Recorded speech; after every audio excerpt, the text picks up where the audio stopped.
Hi everyone. My name is Jerry Wise, and today I want to talk to you about narcissistic versus emotionally immature parents. Some of the differences between the two, and also some of the similarities. So, what are some of the differences and similarities between a narcissistic parent or parents and emotionally immature parents? There are lots of ways in which they are similar, but there are other ways in which they are different. Narcissistic parents' characteristics involve being self centered. They prioritize their own needs and desires over their children. Narcissistic parents have a lack of empathy and are unable or unwilling to understand or share the feelings of others. Narcissistic parents are manipulative.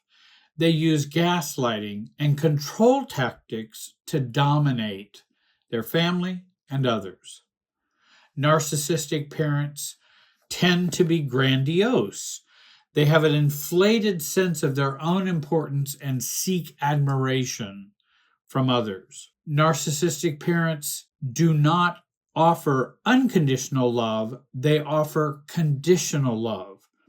They offer affection and approval based on compliance with their demands, expectations, beliefs. Narcissistic parents are exploitive. They use children to fulfill their own needs and achieve their goals. It's not about the children, it's about the parent. Narcissistic parents might tend to be more moody or have volatile moods, meaning they can go into rage.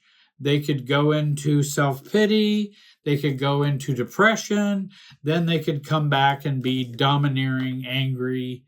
And so there might be more dysregulation going on with the narcissistic parent. Another thing I might mention is while narcissistic parents and emotionally immature parents you can think of it as being on the same continuum, the emotionally immature parent is down on the lower end of the continuum, and the narcissistic parent is on the upper end of the continuum of healthy, or maybe we can say neurotic, all the way over to a personality disorder.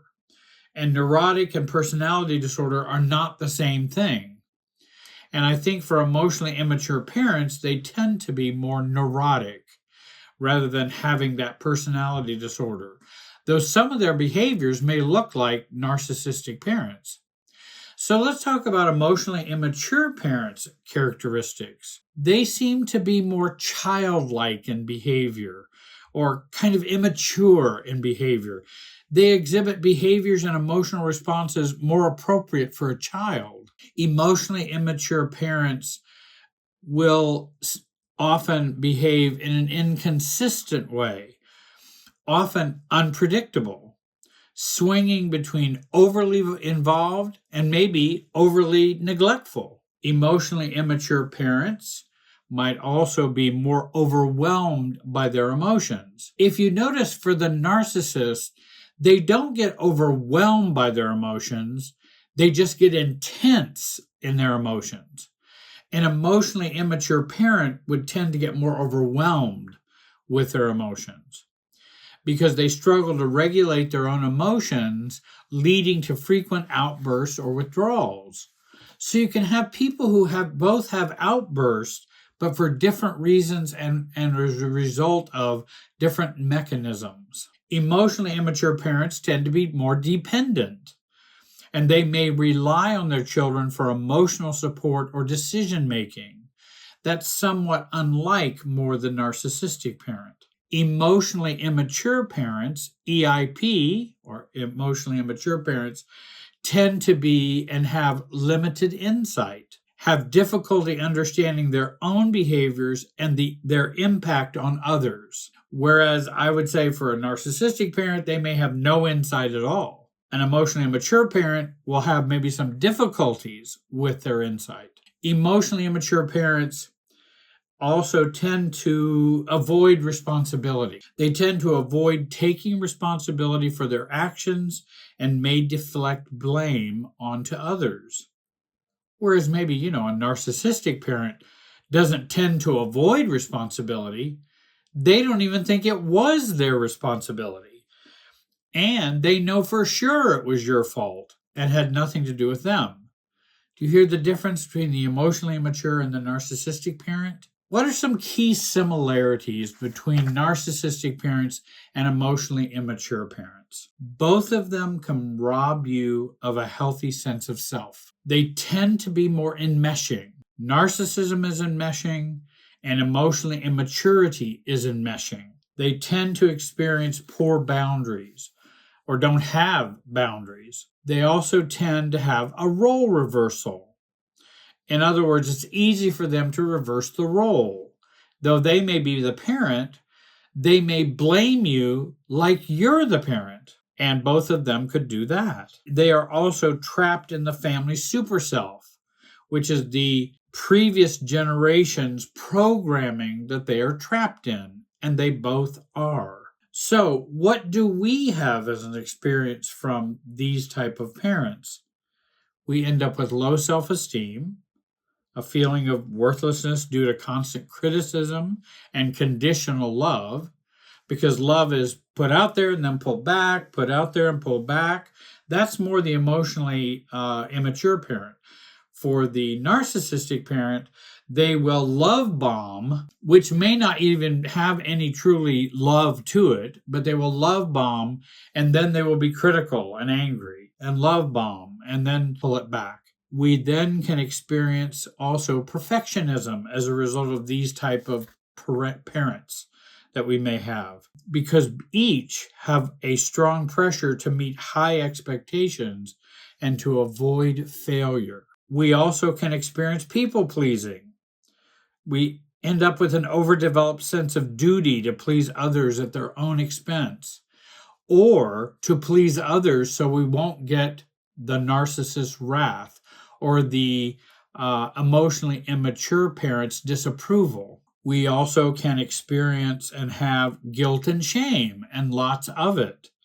Deep-seated feelings of guilt and shame for not meeting the parent's expectations. And again, their expectations may vary between a narcissistic parent and an emotionally immature parent, but still, there are parental expectations that we will often not meet for them. And that will cause us guilt, shame that we must carry, and also begin having what I call systems feelings of guilt and shame. In other words, you have those feelings so that you are to behave in a certain way. The feelings clue you and cue you to behave in certain ways. If guilt is cued within us and then we feel guilty, we'll behave a certain way. If shame is pinged or cued in us, a systems feeling, then we'll behave in that way to try to reduce it or to get rid of it. We also have difficulty trusting in ourselves and in others. We have a struggle to trust yourself and others due to the dysfunctional behaviors experienced from the narcissistic parent or the emotionally immature parent. So, what are some self-differentiation tips?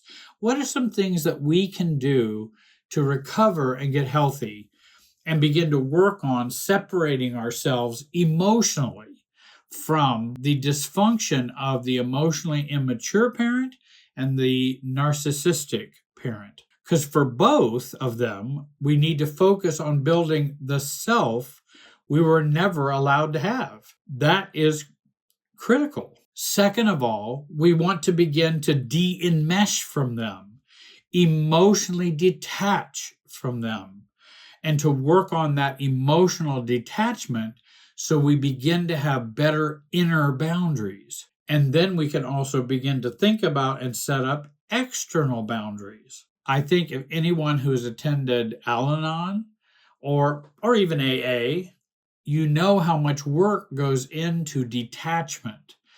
They don't tell the family member to hate the alcoholic, what they teach is to surrender that the disease is not their fault and they can't fix it, and they can learn to be more detached and more whole and healthy regardless of what the alcoholic does.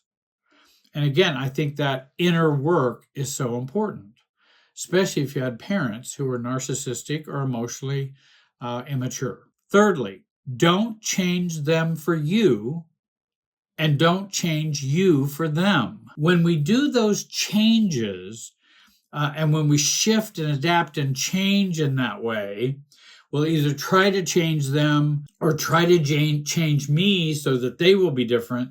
When we do that, we are adjusting to the dysfunctional norm. And we don't want to adjust to a dysfunctional norm or a malignant normalcy. And I talk a lot about that in a program I'm going to talk about in a moment. Ask yourself, here's a good question. If my parents, emotionally immature or narcissistic parents, had no emotional or mental impact on my life right now, if they had none whatsoever, what would I be doing? What would I be thinking? And what would I be feeling? And I think it is good to fantasize and to envision these type of questions. The work of self-differentiation is a recovery program for having narcissistic parents, growing up in a narcissistic home, and also for having emotionally immature parents. And also, it's helpful for virtually many other family dysfunctions, because self-differentiation work is about the work of becoming the you were intended to be, but got derailed because of the dysfunction of the family. And you can pick up that normal, natural process again. It's not too late. So you can join the online program, The Road to Self, I mentioned below.